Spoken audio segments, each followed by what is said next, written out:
Welcome to Creative Tien channel. Today I want to try punch card pattern design. In the last video we talked about how to use the basic of the punch card for your knitting machine to create patterns. And I'm trying to create a fair isle design or the color knitting for the punch card chart. I'm at the stitchfiddle.com. It's a website you can create your own knitting charts because it has a special shape of the grid and it's free to use for the basic functions. So I create a chart of 24 stitch wide and about 50 rows. The blank chart I have is about 60 rows, but you don't have to use all of them unless you are creating a continuous pattern. Then you have to punch all 60 rows. And my design is very simple. I try to have a few flowers in the bottom and some raindrops and maybe clouds or rainbows above that. And one thing to remember is that fair isle design creates floats in the back, so you don't want the floats to be too long. And if you are designing a pillowcase or something you align with fabric in the back, then the flow is not as important. But generally, you don't want to have empty space that's too long because it creates long floats. And this website is very easy. I showed it in a different video before. You can just pick a color and then decide which grid you want and just add the color. And you can pick the white color to cover over your design, or you can use the back button to delete your previous action. And because I don't want to have one whole blank row, so I add a few dots here and there between the transition. And now I'm trying to do the raindrops. And now I draw my section of raindrops. It's kind of random, so it doesn't have to be perfect. And just be sure the last row will match up with the first row because you'll be continuous. I have 24 stitch here, but if you have more than 24 stitch, you will keep repeating from the start. So you just want to make sure it connects correctly. The next section, I will try to do some butterfly maybe. Let's see.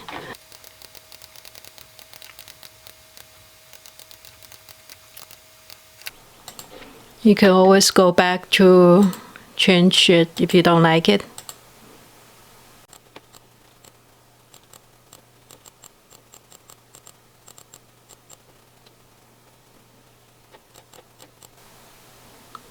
And I will create some smaller butterfly here too.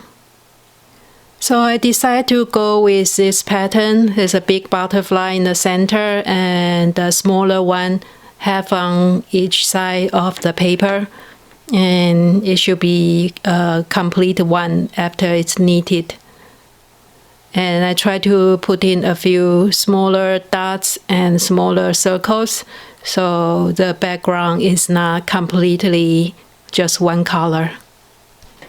And the next section, I'm trying to do some rainbows. The last part, I just do some continuous curved line. It's more abstract than a real rainbow. After we're done with the design and happy with the result, we can just download it and print it out, and we'll start to punch our card. Here are some of the standard punch card I got with the machine. And see, some are very short, some are longer. And here is the blank punch card I have. You can buy it on eBay and it's not that expensive. And you can see the first line starts here and there are a few lines below. I have 7 rows here below the first line. I think this is for Brother machine because Brother and Singer have different row numbers below the first row. But it doesn't matter, either way it will work. And you will need a hand punch.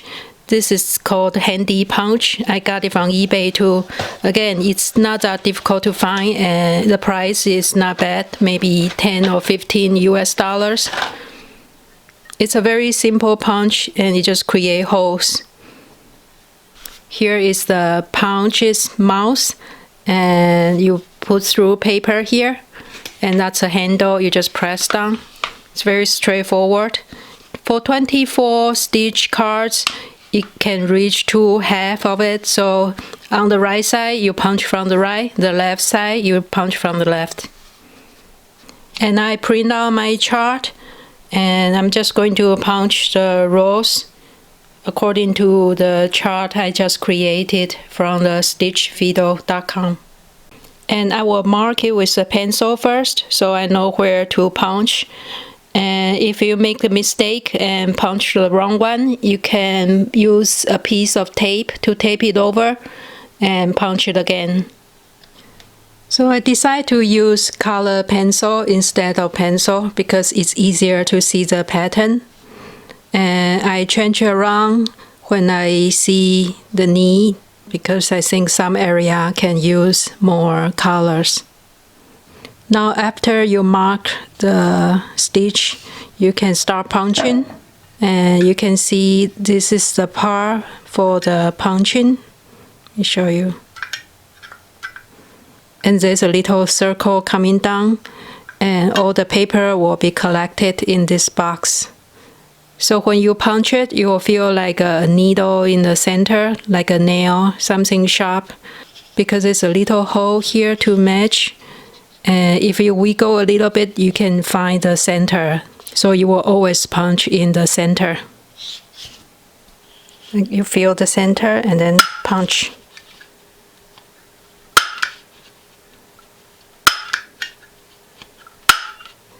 And this can only go to half side of the paper, so for the other side, you just have to turn around and punch the other side.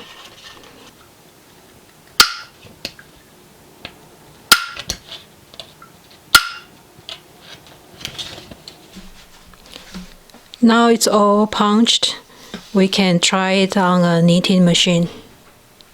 You can see the difference between the original chart and after punched, because a punch card is actually squares for each box, but in actual knitting it's kind of squished square. So we'll insert the punch card to the punch card device. You can see more detail in my last video. I will have the link in the description box. And since this is not a continuous pattern, you don't really need to connect the end to make it a loop. But you can still connect the end with the accessory, so make sure the paper fits through straight.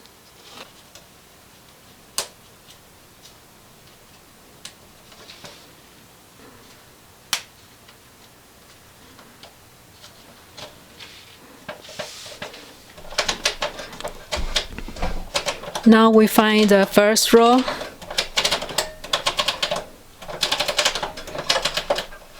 Row 1 here. I pick a few colors of finger weight yarn for my standard Brother AA1 knitting machine, and the background will be the white color, and each section the secondary color will be different. I started with a few rows of plain knitting, and I have 2 of the 24 stitches, so the total is 48 stitches. So the main background color goes to the back side, that's the A, and the secondary color goes to the front, that's the B. And another tricky thing is the change of the color. I already need the first 2 sections, and I'm at the end of the second color. How do you know it's the end of the section?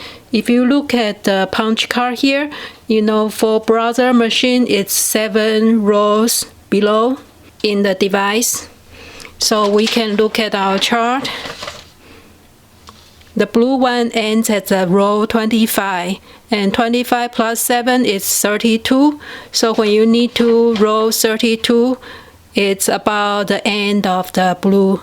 And I need 1 more row. It's showing the 33 now, and you can see there are only 4 needles plus the end needle. The end needle is always selected. And then I can look at the chart. the beginning of the butterfly. The first row has only 2 stitches, one here and one here. So we will see 2 stitch here and 2 stitch here because we have 2 repeats and the end stitch is always selected. So we know it's time to change the color. So we will switch the yarn into the pink color and we'll continue knitting. Now you see we need the first row of the butterfly pink area and we'll just continue knitting back and forth.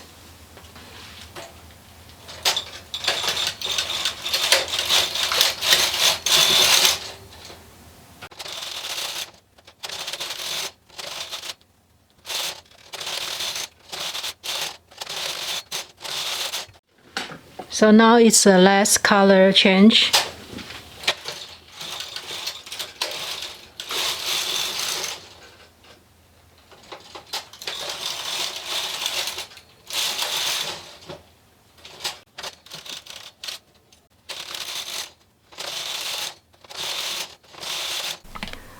So when you see there's a long float, you know that's the end of the pattern. Because there's no pattern, that's why there's a long flow here. And you can change the carriage back to normal knitting. And take out the secondary color and you can knit a few rows of plain knitting and take it off the machine. So that's the final knitting. You can see the pattern is centered. There are 24 stitches in the punch card and I have 2 repeats. And I thought it will be 2 separate repeats, but the motif is actually centered in the middle. I hope you enjoy this tutorial and you can punch your own card to make your own pattern. We also have a new Creative Tien website. You can sign up our email list for any updates. You also get 2-page conversion chart for the knitting needles and crochet hook. The US, UK, and metric size for your reference. And also the standard yarn weight categories in the US and recommended needles and hooks for each category. To get the free PDF download, the link is in the description box. Thank you for watching today and see you in next video.